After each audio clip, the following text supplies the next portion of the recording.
I scanned the street for threats. Every parked car and darkened window took on a more sinister tone than I had ever noticed before. Samuel's jaw was set, eyes darting from one potential hiding place to another. The air was thick with unspoken tension. "We should split up," Samuel said softly, breaking the silence. "Cover more ground that way and keep our pursuers guessing." I wanted to object, but he was right. Together we made too obvious a pair. I nodded reluctantly and watched him blend into the crowd, his figure growing smaller with each step. I tugged my scarf tighter, hoping it might give me some semblance of anonymity. Taking a circuitous route, I headed toward the docks. The city unfolded before me like a puzzle, every clanking train and speeding cab a piece of it. The warehouse, marked so ominously on the map, loomed large in the back of my mind. As I neared the waterfront district, the hustle and bustle of the city started to fade, replaced by the eerie quiet of an abandoned industrial zone. The warehouse was dimly lit, a hulking specter against the purpling sky. My pulse quickened. No turning back now. Staying close to the walls, I edged closer, conscious of every footfall. I peeled my gaze away for a moment to scan the scene. There, in the shadow of a rusted container, a figure moved.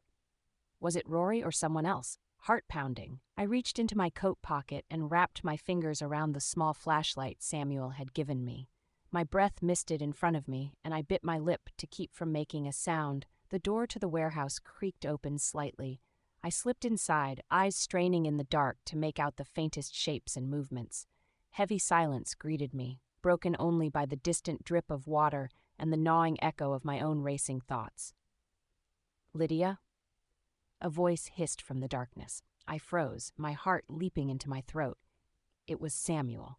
"I found something," he whispered, emerging from behind a stack of crates. In his hand was a file, frayed and covered in dust, but unmistakably important.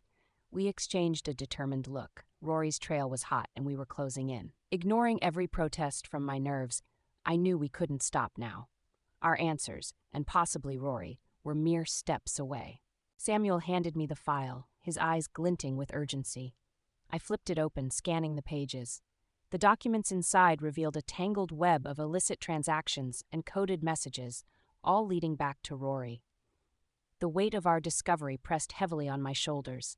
This was the evidence we needed. Footsteps echoed from somewhere deeper within the warehouse. I gestured for Samuel to follow, and we slipped further into the shadows, the file clutched tightly in my hand. The labyrinthine corridors seemed to close in around us, each turn a potential ambush. A flicker of movement caught my eye. I motioned for Samuel to stop, pressing myself against the cold, damp wall. Peeking around the corner, I spotted the silhouette of a man rifling through yet another set of crates. "Rory?" I whispered, my voice barely audible. He turned, eyes wide with shock and recognition as our gazes locked. For a split second, time seemed to freeze. Then, with the swiftness born of desperation, Rory bolted towards the back exit. Samuel and I gave chase, boots slapping against the concrete floor in a frantic rhythm. We burst out into the night, the sharp tang of sea air filling our lungs. Rory was already halfway down the pier, his silhouette an inky smudge against the pale moonlight. "We can't let him get away," Samuel shouted, his strides lengthening. I pushed my legs harder, the weight of the file like a leaden promise in my grasp.